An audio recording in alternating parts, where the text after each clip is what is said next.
उत्तराखंड के पहाड़ों में बसा एक छोटा सा गांव रानापुर। ये गांव अपनी खूबसूरती से ज्यादा एक रहस्य के लिए जाना जाता था। हर साल एक ही तारीख 17 अक्टूबर की रात ठीक 2:13 पर गांव के पुराने रेडियो टावर से एक अजीब आवाज सुनाई देती थी। कोई है, मुझे बाहर निकालो। गांव वाले कहते थे कि ये आवाज 15 साल पहले गायब हुए रेडियो इंजीनियर अर्जुन की है। दिल्ली से आई एक यंग पत्रकार रिया, उसे इन अजीब घटनाओं पर विश्वास नहीं था। वो सच्चाई जानने के लिए गांव आई। गांव वालों ने उसे चेतावनी दी, उस रात टावर के पास मत जाना। लेकिन रिया का काम ही था सच्चाई ढूंढना। रात 17 अक्टूबर, रात के 2:10।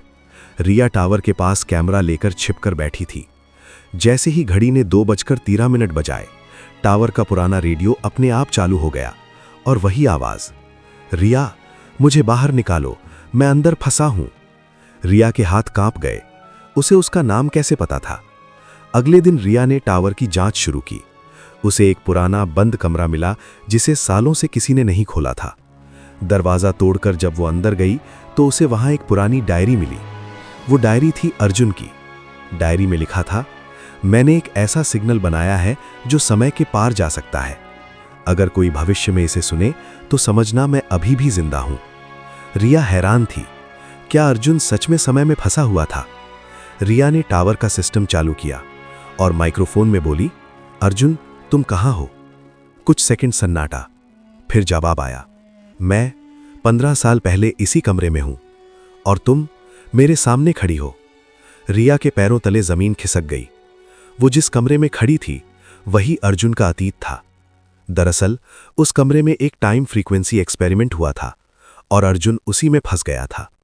न पूरी तरह अतीत में, न वर्तमान में। उसकी आवाज हर साल उसी समय बाहर आ पाती थी। रिया के पास 2 रास्ते थे, सिस्टम बंद कर दे और खुद बच जाए, सिस्टम को ओवरलोड करे, अर्जुन को बचाने की कोशिश करे। लेकिन ओवरलोड करने से टावर फट सकता था। रिया ने फैसला किया। उसने सिस्टम ओवरलोड कर दिया। एक तेज धमाका हुआ, टावर गिर गया।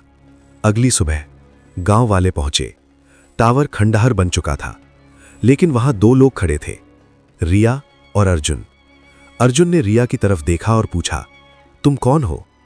रिया चौंक गई, क्योंकि उसे सब याद था, लेकिन अर्जुन को कुछ भी याद नहीं था।